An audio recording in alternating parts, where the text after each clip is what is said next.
Let me tell you a shocking truth. I get paid a little over $3,000 every single month. Not from a side hustle, not from a second job. And no, it's not crypto or some get-rich-quick nonsense. It's dividends. A few years ago, I was exactly where a lot of you are right now, checking my bank account before buying groceries, doing mental math at the gas pump, wondering how I was working full-time but still falling behind. And the craziest part? I was following all the good financial advice. Today, I'm going to expose 5 pieces of bad financial advice we were all told growing up, why our parents weren't wrong, but why that advice is quietly keeping millennials broke. And more importantly, I'll show you the modern alternative that helped me build a dividend strategy that pays me $3 grand a month. Stick with me, because one of these completely changed how I see money. Let's start with the biggest lie of all. Save money in a savings account. Our parents told us this because back then it actually worked. In the 80s and 90s, savings accounts paid 5, 6, sometimes even 8% interest.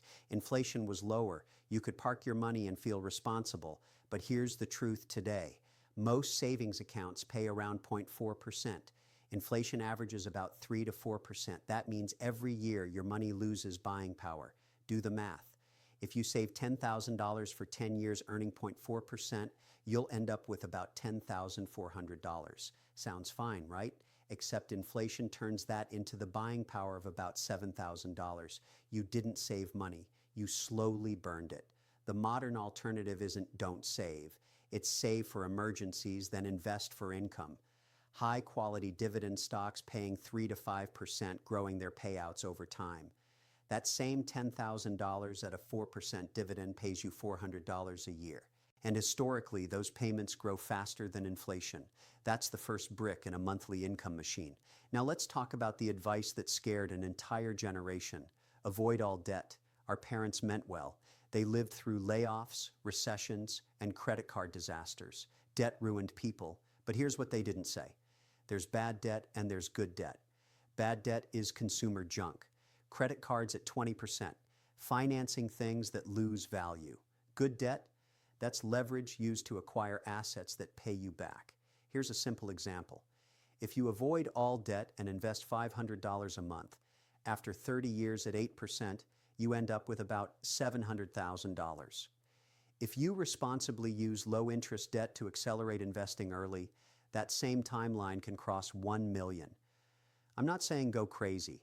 I'm saying the blanket advice of never use debt keeps you playing defense forever. Used correctly, debt can buy you time. And time is everything when building dividend income. Which brings me to the next classic line, buy a reliable used car. This advice made sense when cars were simpler, cheaper, and easier to maintain. But today, this mindset quietly drains wealth. Cars are depreciating assets, period. Whether it's new or used, it's losing value every day.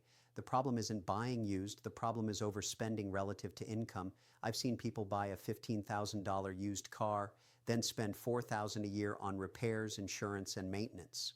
Over 5 years, that's $35,000. That money could have been invested.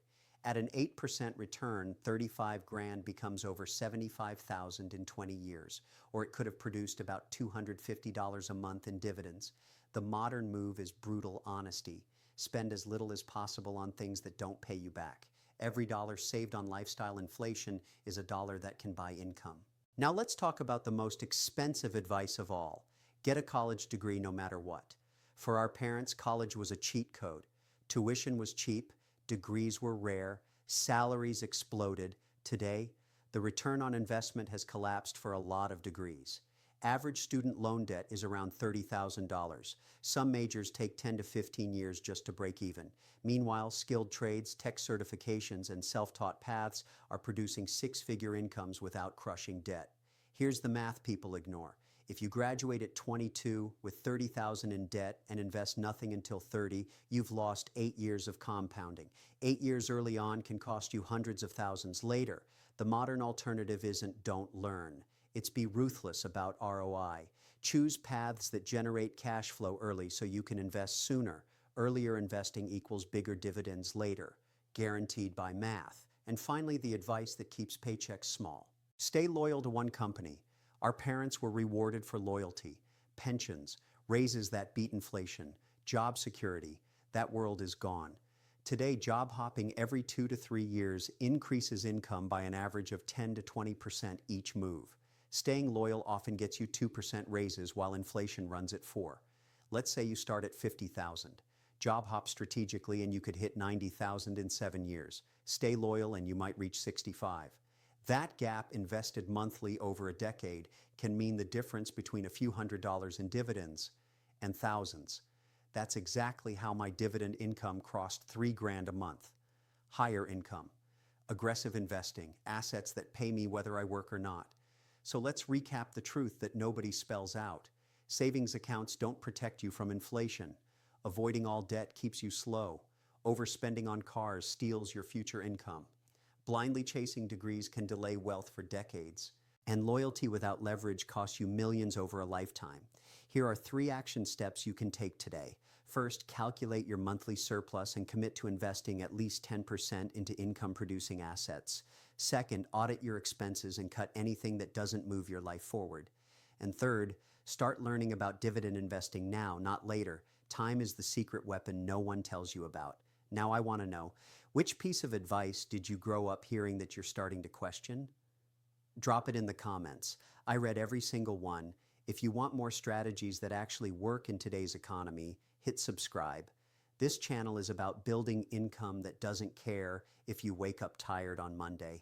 And in the next video, I'm breaking down exactly how I built my dividend portfolio from 0 to 3,000 a month, step by step, including the mistakes I'll never make again.